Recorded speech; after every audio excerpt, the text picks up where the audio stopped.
Welcome to the Wingmen Show.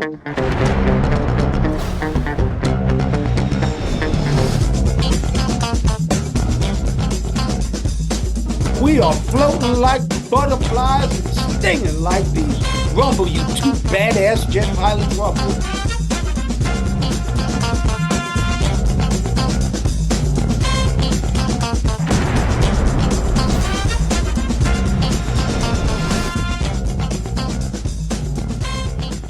Welcome to the Wingmen Show. We're floating like butterflies and stinging like bees. Rumble, you two badass jet pilots, rumble. Welcome to the Wingmen Show. My name is Commander Drew Brown. My wingman, the guy who watches my six, my main man, Dr. Paul Thompson. What's up, Brother Paul?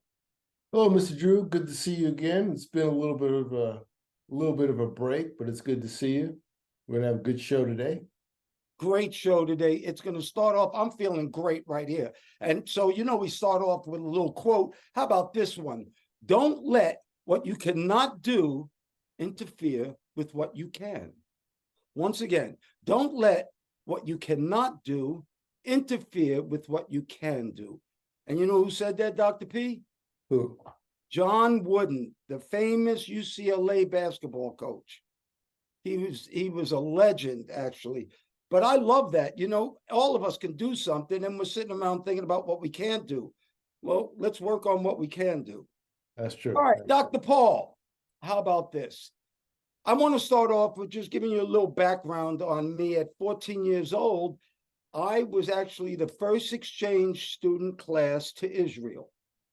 From Brooklyn, New York, I went to Israel at 14 years old, actually a year after my bar mitzvah. And I stayed on a kibbutz, Kfar Blum, and I lived with an Israeli family. And it was the most incredible year of my life. I learned so much. I learned another language, Hebrew, which I love messing with people now because they have no idea that Hebrew is coming out of my mouth. But the Israelis took me in like family because, first of all, my skin color is not so weird over there to say I'm a Jew. That's number one. Original Jews look like me. Yes. So that was never an issue. But the love that they gave me was incredible. The one thing I learned about Israelis is that they're very strong and very hardworking, and they're very honorable people. And the reason I'm bringing all this is because of the horrific acts that just happened. And no matter when you listen to this podcast, if it's 10 years from now, this was something just horrific. And we don't talk about bad news here. So I'm going to try to bring just a little bit of light to this. The problem is I called my family in Israel and they're scared. And to hear people scared for real is amazing.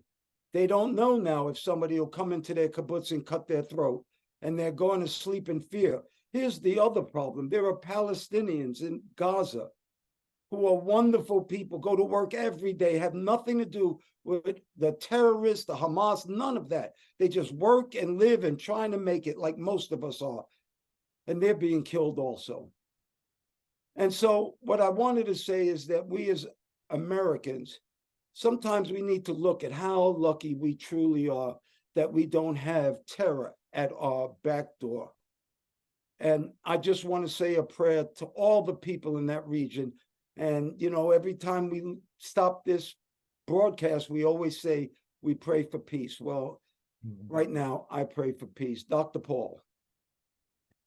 Yeah, I mean, that's more, I pray for peace. That's more relevant now than ever. We didn't just start saying it just to say it, because I think we really do. And I think most people do. The events for the last, few weeks are indescribable. Fact that you were over there. Were you over there? You say you were over there for a full year? A full year. There was always military operations around that area. I was in northern Israel, which was right by the Lebanese and Syrian border. And matter of fact, I'll put up a map of it so you can see exactly where I was in Israel. Yeah, I mean, war is not good. Civil wars are not good. No war is good. With the attacks in Israel, I haven't, at least on the news, I haven't heard a lot about Ukraine lately. Has that stopped? Obviously not. No, it's whatever the bigger war is, Dr. P. Whichever is the most murders and the most killing. That's why our show doesn't do that. We talk about good stuff because bad stuff is easy to come by. And if it's worse, you get top billing. Right. So, well, I really just wanted both of us from the Wingmen Show, we pray for peace in that region. Now, do you want to know where I just came back from, Dr. P? where?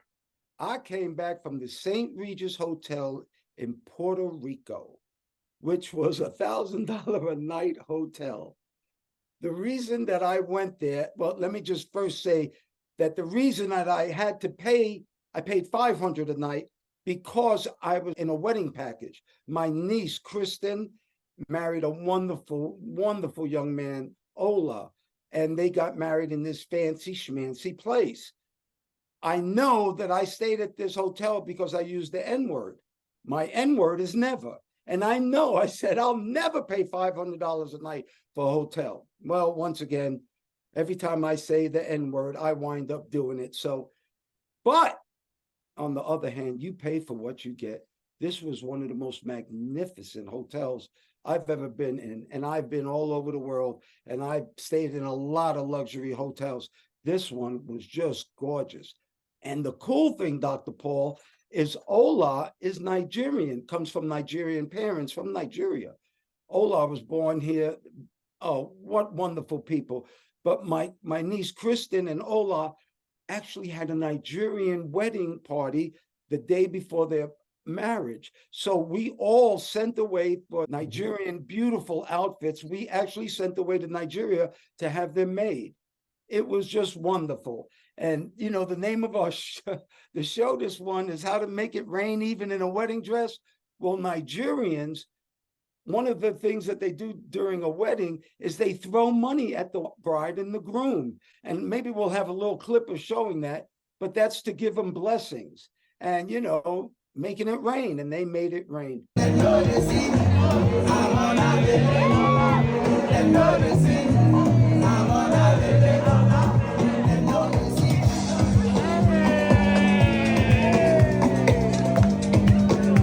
But what a wonderful wedding. What a wonderful family I have.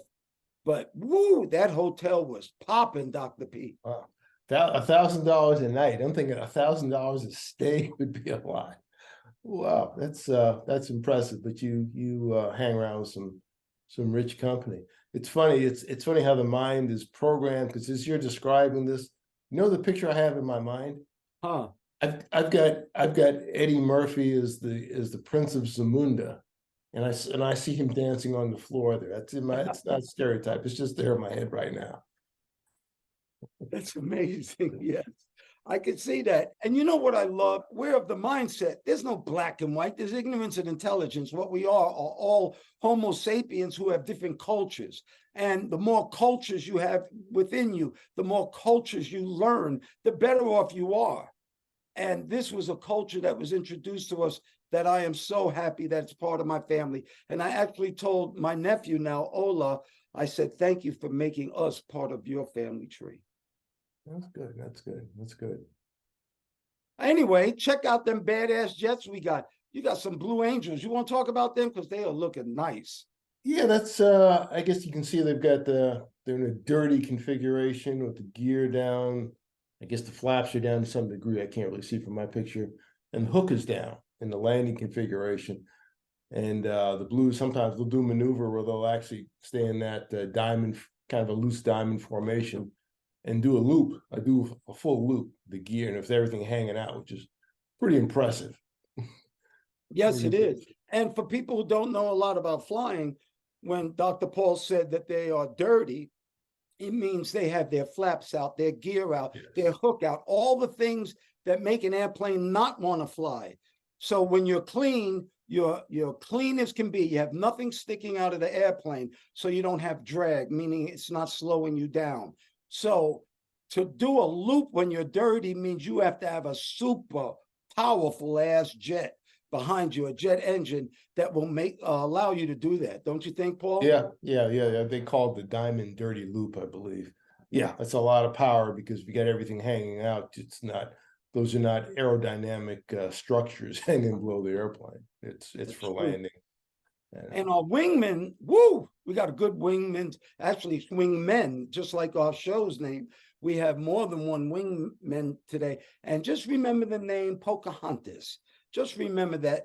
Thank you, everybody out there, for listening on Apple Podcasts, watching us on YouTube. Please hit that subscribe button. Hit us up on Instagram and Facebook and any other social media platform you can. But subscribe to our show. We really appreciate it. And we also have a newsletter, and that newsletter is called The Gouge.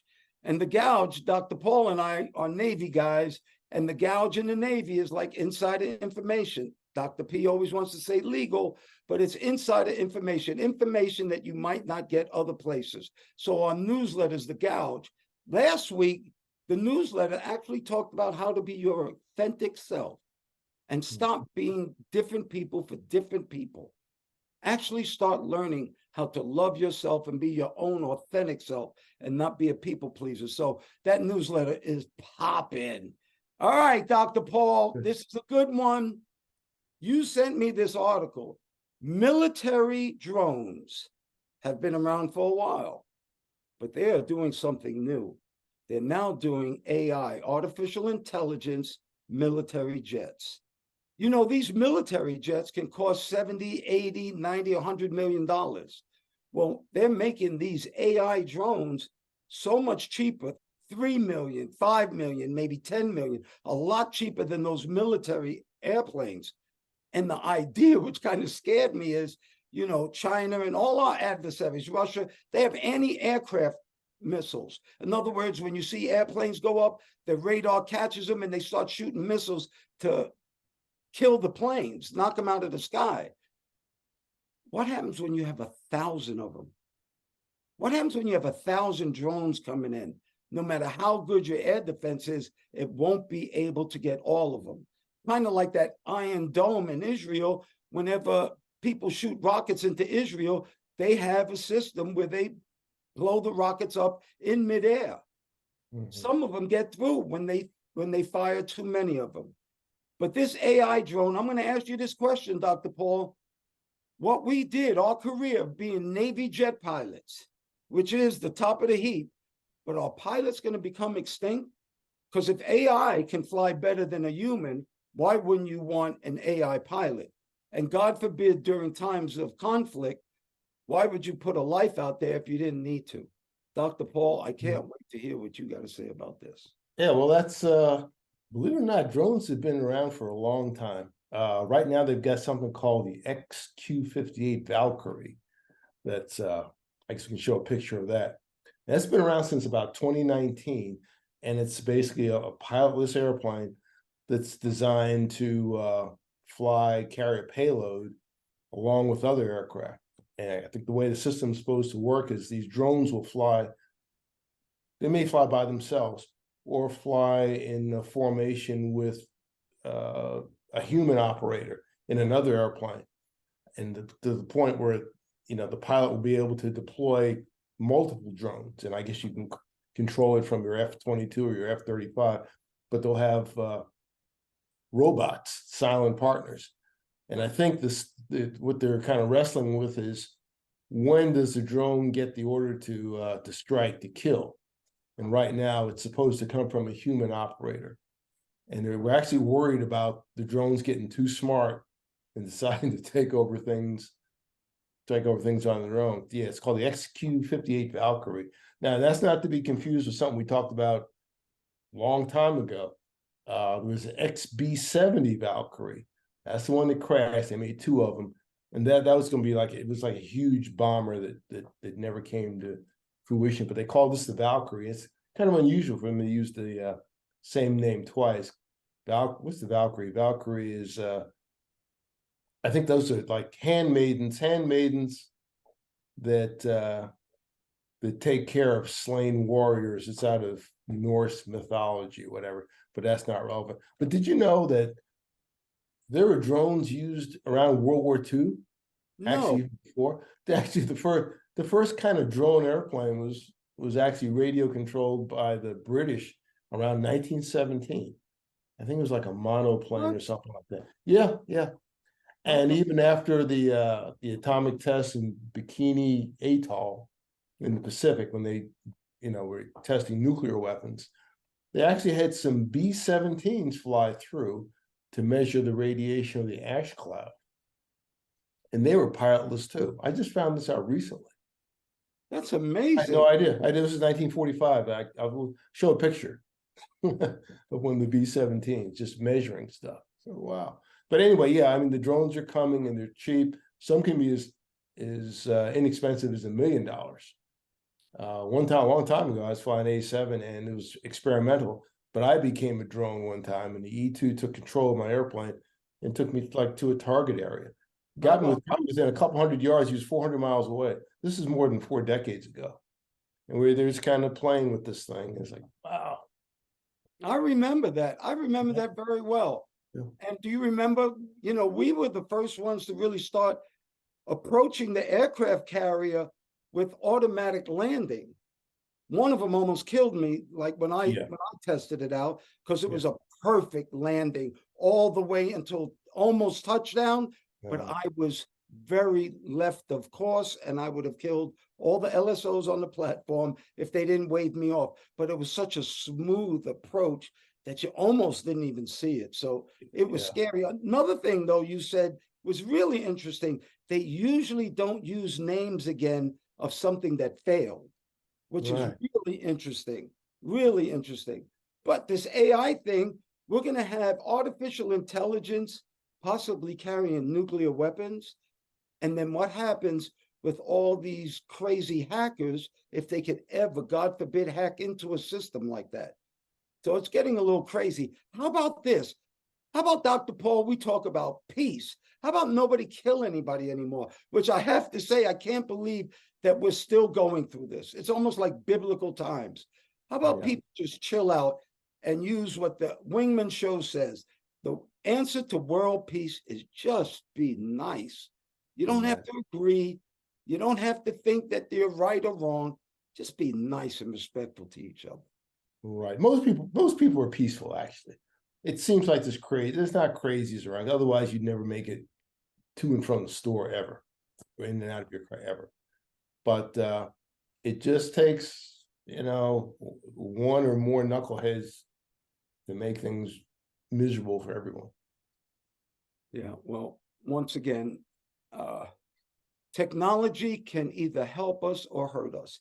And it's up to us, the educated people of this planet, to make sure technology does us good. All right, how about this, Dr. P? Going to college, that's my number one thing of all time. I believe that's the answer, and that it shouldn't be optional for kids, because it wasn't optional for me, you, or my children, or your children. So I know that college works. But how about this? In 2011, San Francisco actually started this little program where they put $50 in every kindergartner's name in a savings account.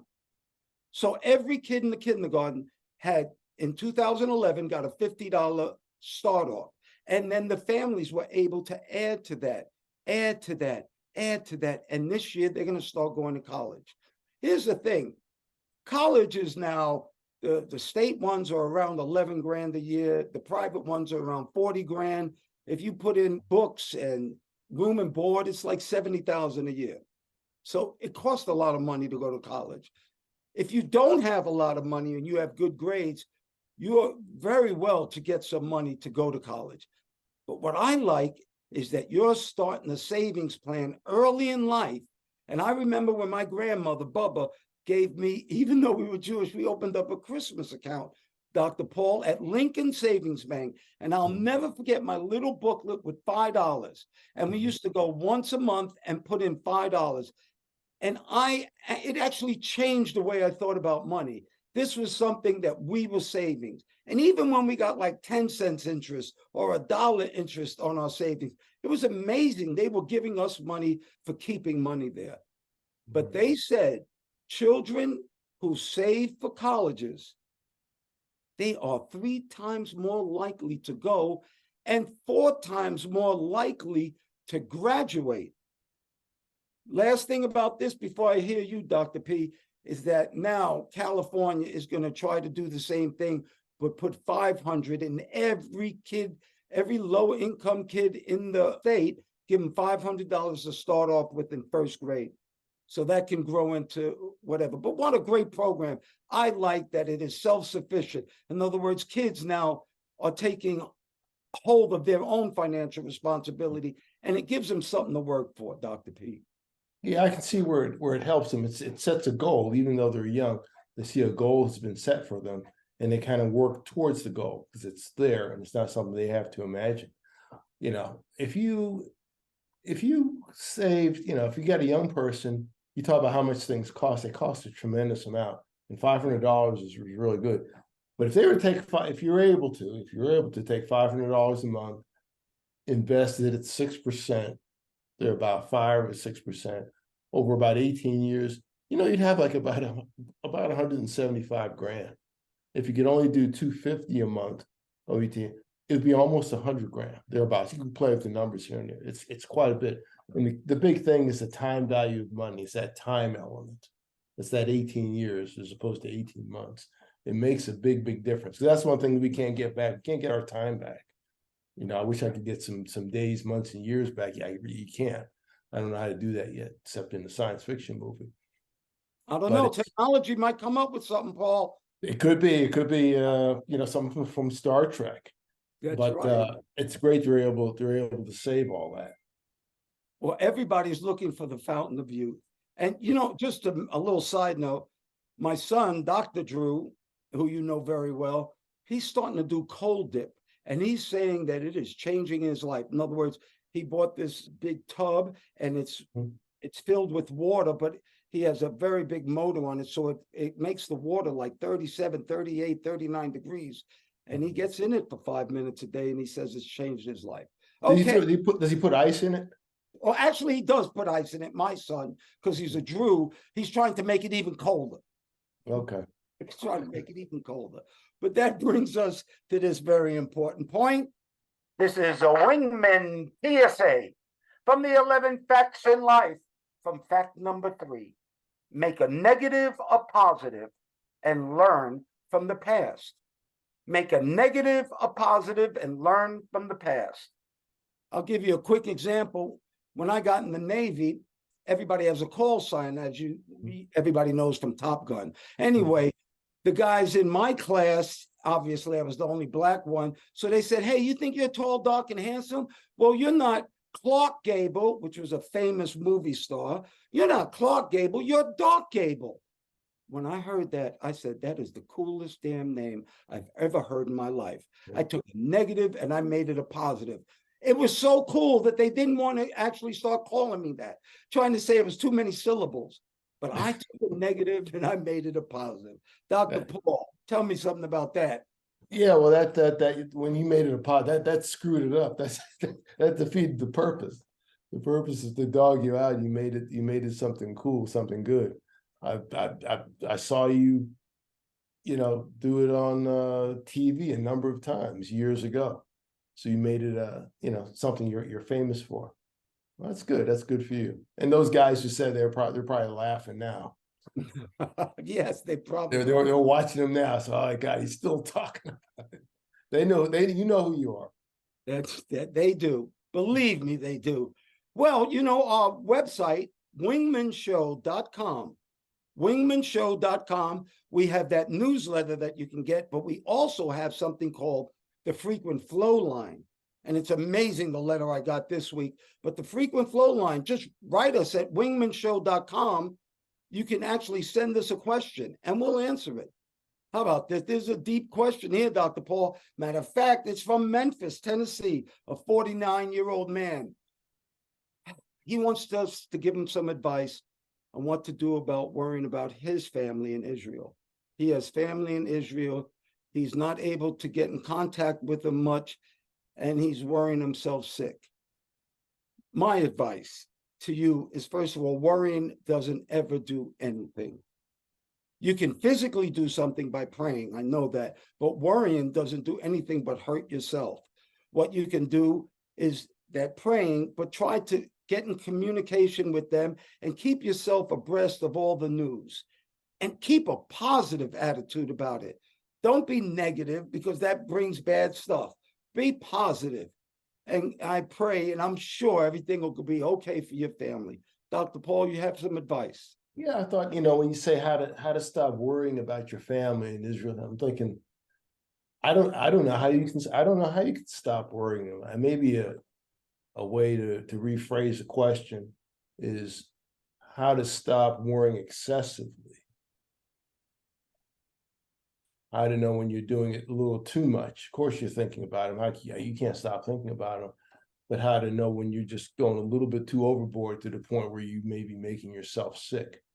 And that's something to do. Maybe at times to unplug from the TV and the media and all that stuff for periods of time. I say, take a news fast. Heck yeah. Just a little periodically, a little bit, so that you keep your own sense of self, so that you don't make yourself sick. And ironically, you could make yourself sick and terminally ill, whereas if your folks in Israel might be doing just fine. Wouldn't it be a strange twist of fate if you're the one that really suffers, to the extreme when they don't, or at least don't suffer as much as you think in your mind. So kind of recognize when you're getting, kind of going off the rails, and kind of try to settle yourself down and not just have your imagination run wild and take total control of your sense of self and your body. That's very good, Dr. Paul. Thank you. All right, Dr. Paul, let's play a little game. Okay. How about the happiest workers in the US? Because think about it, you and I we retired from a job that we loved. So it wasn't much work involved. We had to work very hard to get there.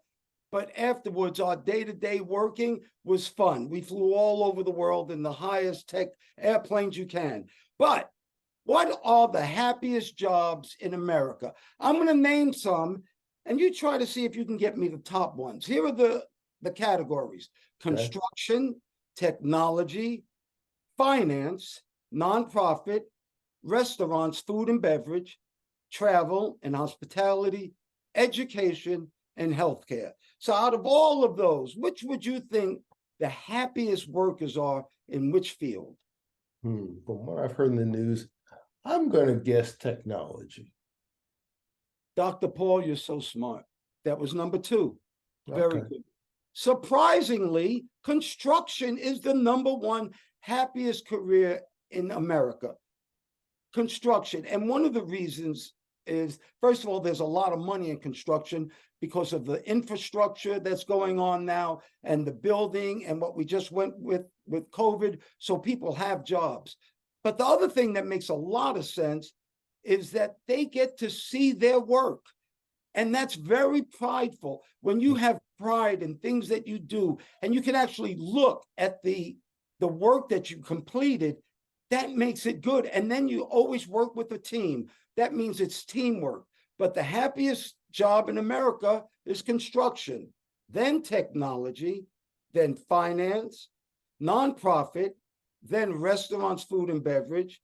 Number 6 is travel and hospitality. 7 is education, and 8 is healthcare. And we know about that. There's a lot of healthcare problems in this country, but those are the happiest. Actually, it's 8, so it's not that bad. It's not 100, it's the 8th. But those are the happiest jobs in America. Dr. Paul, I have a wingman for you this week that's crazy. Remember I talked about Pocahontas? Well, this is Pocahontas, West Virginia. Pocahontas, West Virginia has a marching band. In Pocahontas, West Virginia, the Pocahontas High School band director quit, left, and they had no replacement. The principal told the band that they're going to have to find another class to work with, get another elective, unless they can figure out a way to do it. Well, I want to tell you about some wingmen. These 10 students actually got together and said, we're going to have a marching band. They got the teacher, counselor, to be their guide, but they set their own rules. I'm going to take a minute now and read you their names because that's how important they are. Haley Fitzgerald, Maya Johnson, Emmeline Hall, Miles Fitzgerald, Cadence Cutlip, Jaden Lane, Reggie Whiting, Eric Dibble, Olivia Hamilton, and Sabrina Lazornik. They got together as a group, and that means these students actually propelled themselves, taught themselves, and some of them actually didn't play the right instruments, so they had to learn different instruments to make the 10-piece marching band work. My favorite part of this whole Wingman story, Dr. Paul, is that they put up rules on the blackboard that everybody had to follow. And they only had 5 of them, and I'm going to read them to you. Rule 1, be ready to play with your instrument within 5 minutes of arriving at class. Rule 2, follow the director's lead. No complaining about which songs they play. Number 3, keep the band room clean. No sugary drinks which might hurt the instruments. Rule 4, take your instruments home on the weekends to practice. And rule number 5, only play your instrument. And what's good about these rules, these are the rules that they thought were important. Well, guess what? They played at every football game. They played at every dance that they had, and they fulfilled their own obligations as the Pocahontas Marching Band from Pocahontas, West Virginia. Dr. Paul, tell me about that. I guess where there's a will, there's a way. I think in the state of West Virginia, I guess nationwide, there's a shortage of teachers for a lot of things. So one left and they got to shut the department down. I think I looked at some of the story. I think initially there were like 38 to 40 members in the band. And I guess 28 of them went and did something else. And the remaining 10 did what you're just talking about, which is exceptional. They made their own band by multiplying themselves by a factor of 3 or 4 and pulling it off. I thought about your rule number 4, take instruments to home on the weekend to practice. They should call that the Allen Iverson rule. Yeah. I like rule number 1.